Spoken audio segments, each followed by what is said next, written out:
NYC. As y'all know, we've been in the series Let's Check In, and we've had some really good conversations actually in our groups, and y'all are digging deeper. And as you know, it's all about Christ community and conversation. And so I felt it really important as we were in this series to seek advice and wisdom from a licensed professional. And so the person I thought about was Tori. I was like, I have to get her. I have to. And so we're going to take a moment to allow her to introduce herself and just let us know a little bit about her background. Let's see. My name is Tori Dismukbeauty. I'm a licensed professional counselor supervisor. I have been running my own private practice since, 2014. Let me see. Graduated from Amberton University in 2012. And we've just been doing this thing till the wheels fall off, really. So that's been like over a decade, not to age you or anything, but that means you're in it. Like you said, you're in it until the wheels fall off. What inspired you to go into counseling?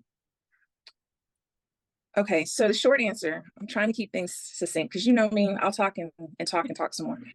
So the short answer is I really do have a heart to love on people and help people through their hardest moments, and then make sure that they understand how much God loves them in the midst of their circumstance. It's that 60% of US teens reported experiencing depression, 66% reported high anxiety, 75% reported feelings of loneliness, and 35% reported having had suicidal thoughts. And then as an expansion to that, based on the surveys that we did here, we were about half and half with students that felt comfortable enough to go to Christian adults, so their parents, pastors, leaders in their lives, and thinking that they're doing a good job talking about mental health. And so what's something that we can be better at, like as support systems, as what's something that we can just do better at the stigmatizing mental health? Okay. First off, as far as the suicide thing, like people usually clench their teeth and kind of I don't want to say anything that's going to make them go over the edge and hurt themselves. Take the pressure off yourself. When people are talking about suicide, if they already have a plan in place, they've already made that choice. And so you want to do what you can to help the person, diffuse the situation, make them comfortable with, living life to the best of their ability, but really just being present with the person and knowing that you don't have to have all the answers. Take the pressure off yourself as a parent, a teacher, a pastor, a friend. You don't have to have all the answers. What the Bible calls us to do is to be with the person during the laughing and the crying. And so just being there with the person, understanding what their perspective is, and then walking with them while they're looking for help. Sometimes that's the only thing and the best thing that a person can do. Okay, I do have another question for you. And are there areas that we can just be better at when it comes to addressing mental health? Like, I feel over the last few years, we've talked about it more, and it's like, oh, mental health. But okay, generally we're talking about it, but are there certain areas that we can just be better at just expanding and growing and strengthening that muscle in the conversation of mental health? I think for you to really be able to help a person, you've got to be helpful. And for you to be helpful, you have to have I don't know the things of what it takes to be helpful. So understanding what the problem is, understanding what resources are out there for the person is helpful. Like me telling you, oh, you need to go get counseling. That's one thing, but you actually having a relationship where it's, a pseudo relationship with an actual counselor would be more helpful. You know what I mean? Oh, I don't know who you should call it, but you need to go call somebody. That's not very helpful because in the moment the person is drowning, they've already been vulnerable, kind of poured their soul and left it with you. And now you're just going to be give them a cliche. That's not helpful. But actually having a connection with people who are in the helping field, I think is helpful. Not being so afraid of our own vulnerabilities. So a lot of times we feel oh, well, you're coming to me for help, so I can't really talk to you about the time, that I needed help, because that makes me vulnerable, and then it shows you that I needed help, and so maybe you're going to look down on me. So, having actual resources to help people in a couple of situations is good. Being able to disclose your own vulnerabilities without oversharing, because the last thing you want is to take over the conversation, make it more about you. And then just being there to lend a helping hand. Maybe you don't know, but you can always tell the person, well, let me look into it with you.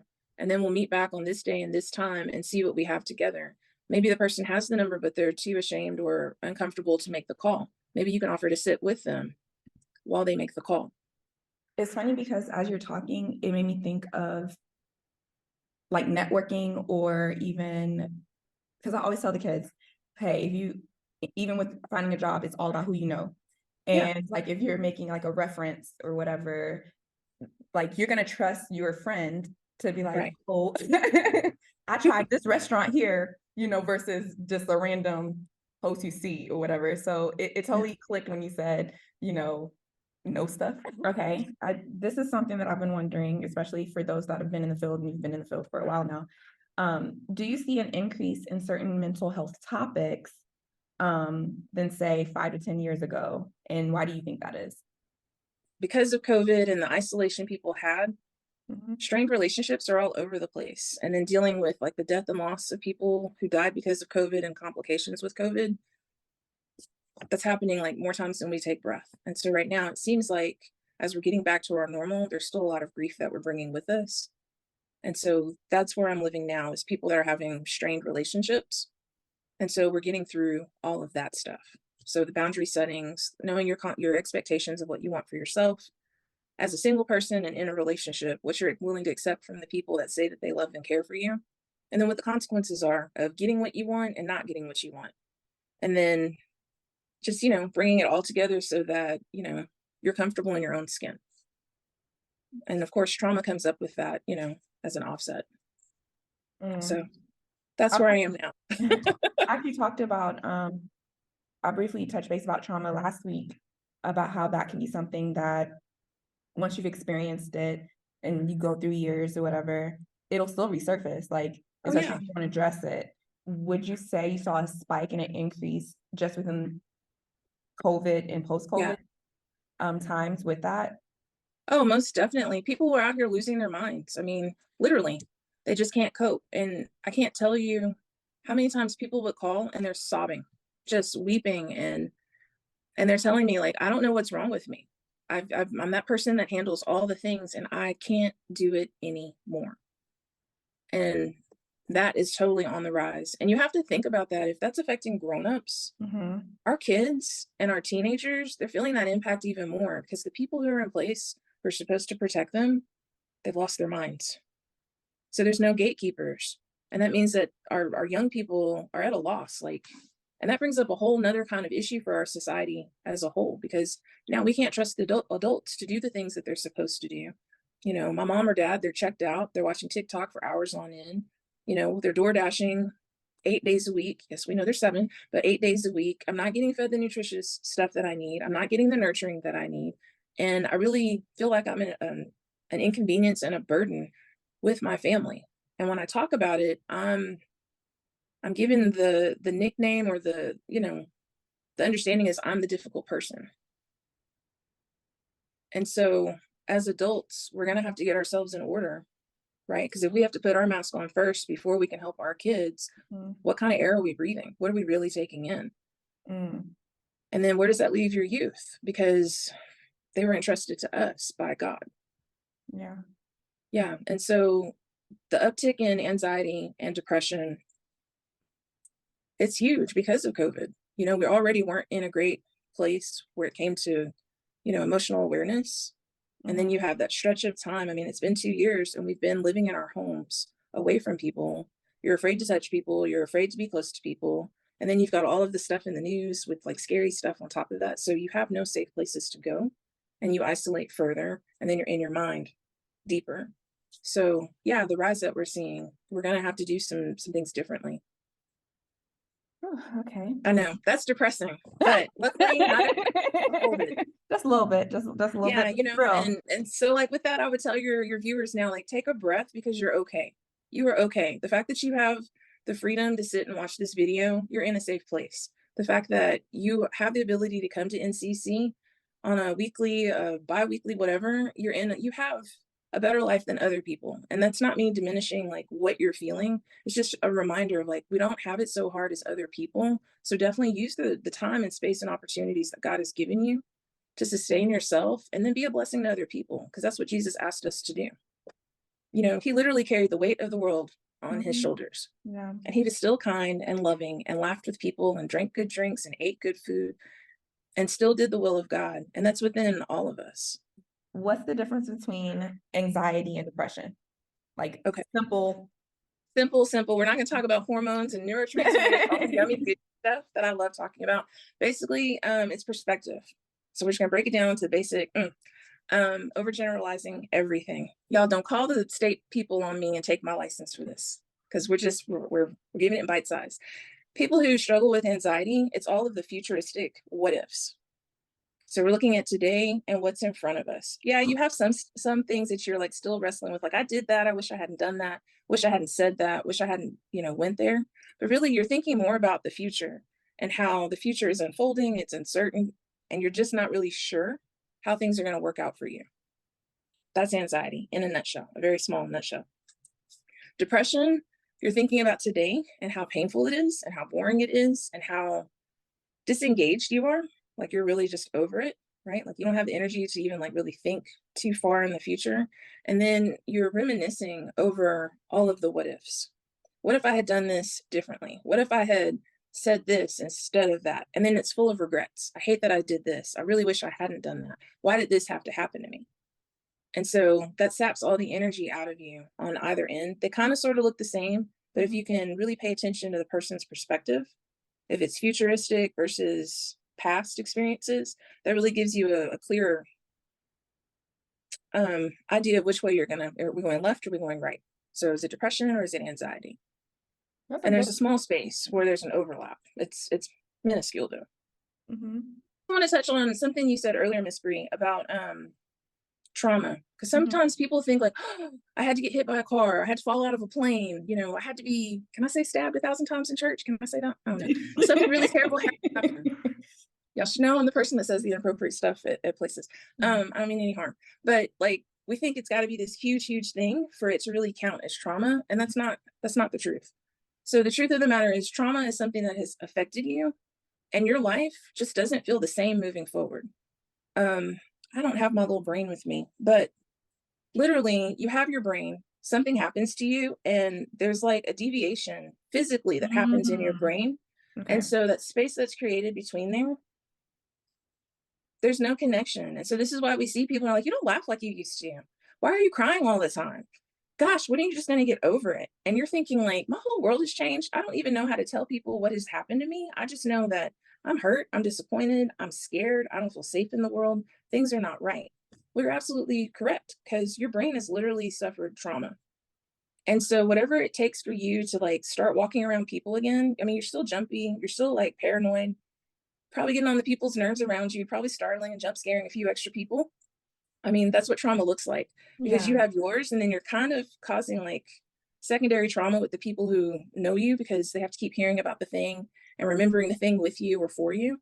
Yeah. But setting all of that aside, as you start coping in the world, your brain does something called overcompensation. I know we hear that like, oh, you're overcompensating. It's the Yeah. same. Your brain is literally doing too much, because the left side has to talk to the right side and back and forth all day long. And it's sending out those messages with your hormones and neurotransmitters from the tip of your tip to the tip of your toes, like all day long. And now there's a break in communication. And so you're going to be jumpy when it didn't call for that. You're going to be forgetful when you should have, before what happened to you, it was easier. You have that trauma there, and it literally creates a space of what is and what was. Mhm. And you're not going to be the same. You're not. As you start moving through life after, you'll do things for yourself that overcompensate it. It overworks your brain for the left and the right to kind of bridge more new tissue. That's what we're finding out in the last 10 years. The brain can regrow and reconnect. Your job when the thing happens to you is get help as soon as possible. Because the sooner you can do that, you're literally saving time on your brain to start reconnecting that tissue so that you can get back to your normal life. Will it be as it was? No. You're going to have to relearn some things, because what was there is gone. And it's gone. Like, call it a loss and grieve your grief, mourn your loss, but know that you can have a new life in your brain and feel safe in the world again and reconnect with the people that are worth reconnecting with. That was Hope is there. And the new research is showing like talk therapy is only like in the 80% of helpful with trauma. We're learning like the more you talk about it, the more damage you're doing in a lot of cases. So it's not to say don't talk about it, it's to say you need to be with someone who knows what to do with your trauma.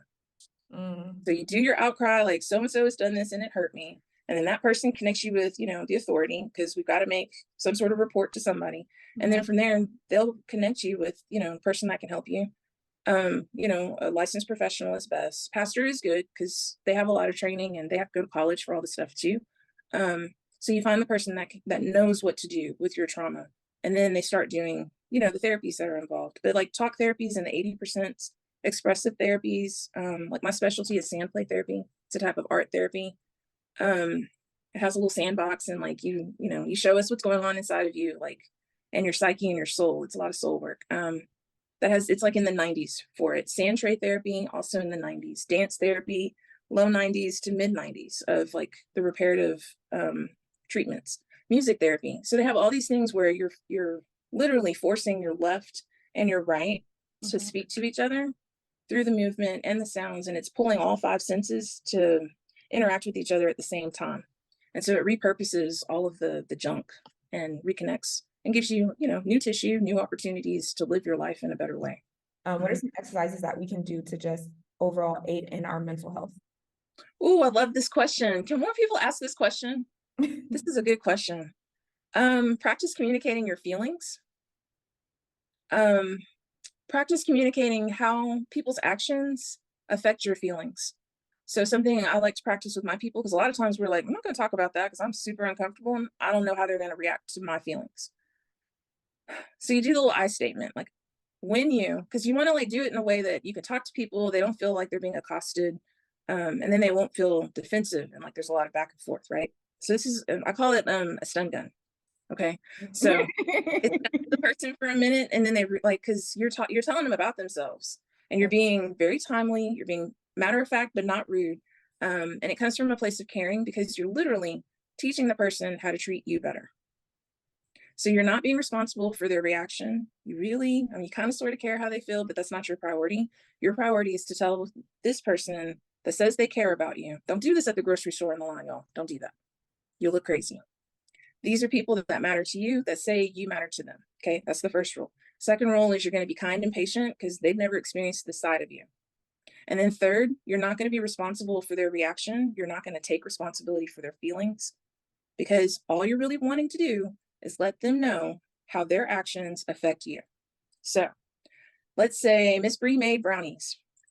I love these brownies. And I'm so appreciative that she gave me brownies, because let's say it's my favorite food.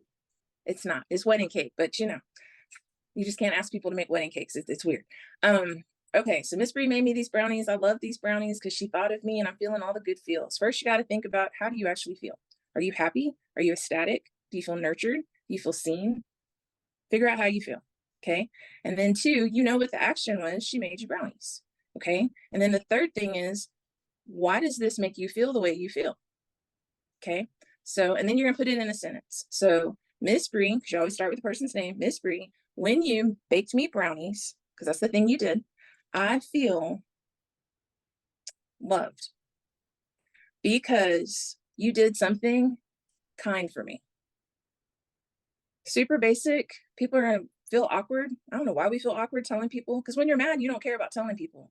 So I would say start with the good times. And that way, when you're kind of under fire, people got on your last nerve, they've broken your heart, and you're just feeling kind of edgy, you can still use this tool of telling people what their actions, how they make you feel. And then the next time they encounter you, they'll remember, like, oh, Tori told me that she feels loved when I bake her brownies. I feel like showing her some love.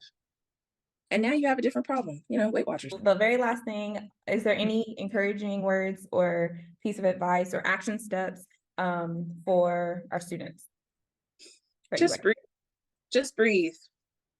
Um, You know, that's funny you say that. I'm working with a couple of my clients and myself. Sometimes I feel like I get more of the sessions than they do, because God just shows up and you're like, wow, for real?